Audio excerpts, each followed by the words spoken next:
bad guy in your text. Share a little bit about like why him, why written that way, kind of why.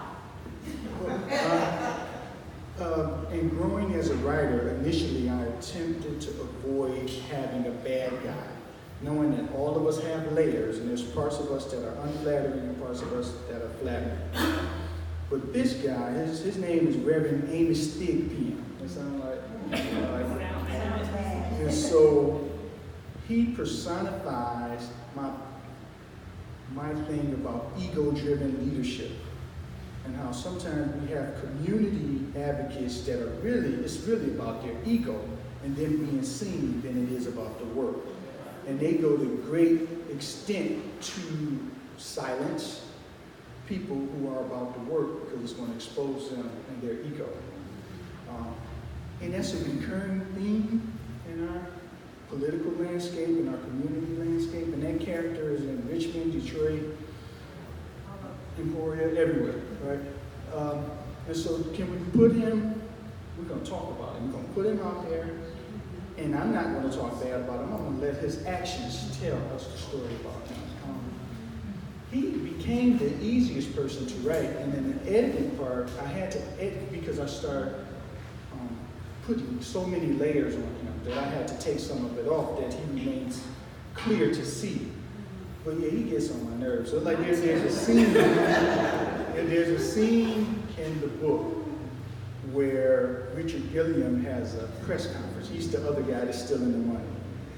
And so Amos is the go-to black clergyman that's there to say, you are blessed and forgiven. And that bothers me.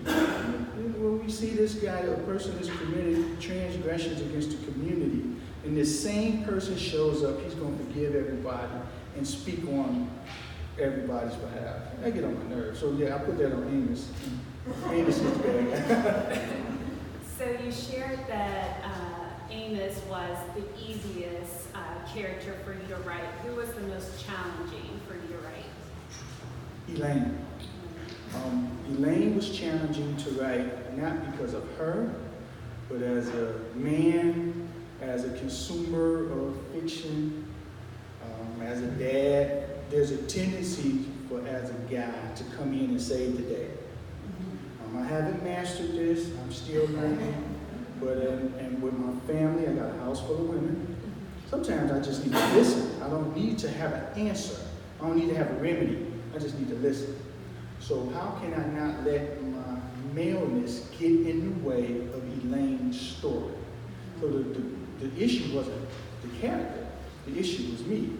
The issue was not to come in and have the cowboy come in and save the day, because that minimizes her struggle and it cheapens her story. So keeping Cleve, who could be the hero character, to the side and purely telling Elaine's story, that was done. So crafting the image and her inspiration was easy. Getting out of the way so the story can come through. Like, you ever hear a good song and then the band drops out and the drummer does his thing? I got to make sure the band drop out so we can hear Elaine's story. And that was challenging because everybody else in the band was challenging. I hope that wasn't weird. No, that makes sense. So within the text, there's, Elaine is accused of kind of doing something that to many seems to shy away from kind of good ethical standing. Can you share with us how kind of your personal moral compass and even your faith kind of went into this text? And I think about it as, so you have the Reverend Amos Thigpen, who's the bad guy. Then you have Elaine, who, from all I can tell, is like an amazing person. How did your own moral compass, faith, kind of your outlook on ethics inform that dynamic? There is I think we definitely see it in schools, where people that work in the schools have a level of expertise. And then there's this notion of somebody riding in town on a white horse, and then telling the people that know what to do, telling them what to do.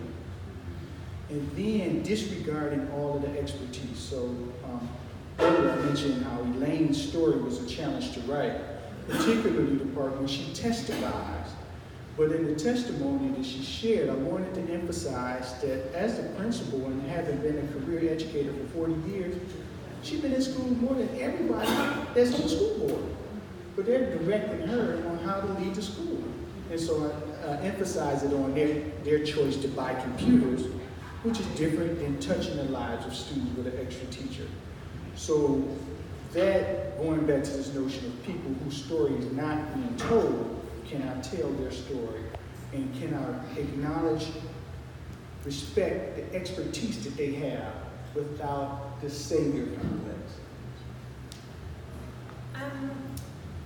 I'm really interested in kind of the love stories that unfolded within the text or that were just on display, whether it was between Elaine and her husband, her son and his lovers. Can you share just kind of why insert the love stories in the midst of this? Well, our personal lives, our love lives impact us on the job and everything we do. With Elaine, I have a backstory of her being somewhat of an orphan, and so there's an instability that has governed her life. With her husband, Cleveland, he's simply consistent. He's a provider, and more than anything she experienced in her life, she knows that she can rely on Cleve's consistency. And so in addition, sometimes we get caught up in attraction, or I guess at a certain age, you date somebody, you want to know their credit score, that kind of stuff like that, right? There's a human support that we need. That isn't told, and then there's this Hollywood notion that all of the people that fall in love, they look a certain way, they're a certain age. And so with Cleve and Elaine, I'm trying to convey a love story that has endured over time, one of a mutual respect, and perhaps that's why it has endured over time, and then a type of collaboration in terms of what they do in providing for their kids. I felt like that story isn't told. Romance is cool, but it has other layers. Which this is a little bit of a tangent. As an artist, there's a development in the storytelling. I'm going way off. All right. Way off is this. But Better Left Unsaid, I feel it's a good book, but I feel like it's when John Coltrane did Giant Steps, he was still in Miles Davis' band. And there's a sound in the music that's familiar because it's similar to what Miles is already doing. Then there's a point in John Coltrane's music where it's definitely John Coltrane. He's somewhere else, right? And so all of the music is good, but there's an evolution in his sound. So from Better Left Unsaid to Compare to What, there's an evolution in my sound and my writing style. And in that, part of that evolution is the backstory and the support system of an enduring love. So I don't want to go too deep into the text because everyone's going to buy it, everyone's going to read it because it's certainly worth reading. But can you share kind of what's next for the characters? What do you have planned for the characters? Well, with Better Left Unsaid ends with the cliffhanger. And so people wanted to know what happened to Phoenix and Stokely. And so we revisit Phoenix and Stokely and Compare to What, but we talk about the other characters. So that writing, that storytelling style is inspired by Pearl Clay. She has like 4 or 5 books, and it's the same community of characters in the West End, but in each book, a different character is in the spotlight, but she moves the entire storyline along with it. So in that case, all of the characters will be back, but the shift where Better Left Instead deals with Stokely, compared to What is Stokely's mom, which threw most people for a curve because they thought I was a pickup with Stokely and Phoenix.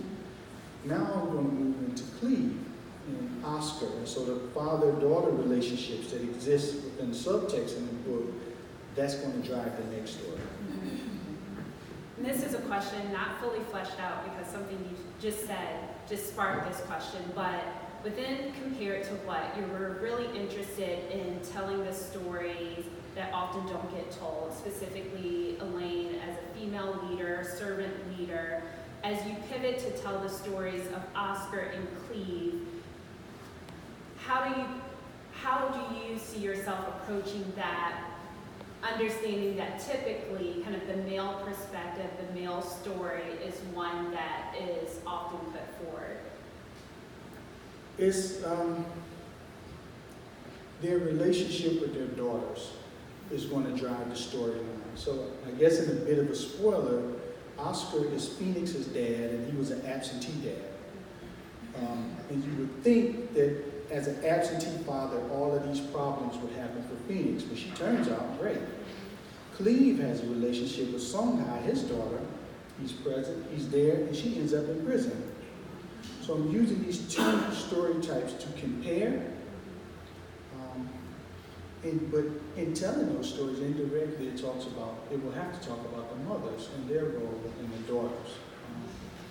Having daughters, I will tell you that in my experience, that part where you admire, respect, encourage strong womanhood, but sometimes I just want you to wash the dishes. You know, we're not talking about patriarchy and all of that. You wash the dishes, it's your turn, right?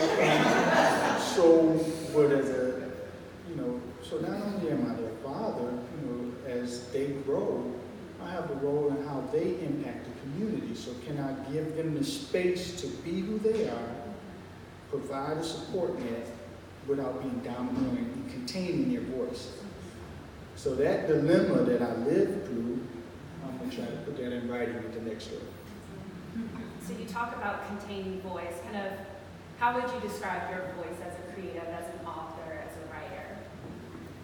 My voice is, so I would say that, we got Carl Weber and we got Toni Morrison.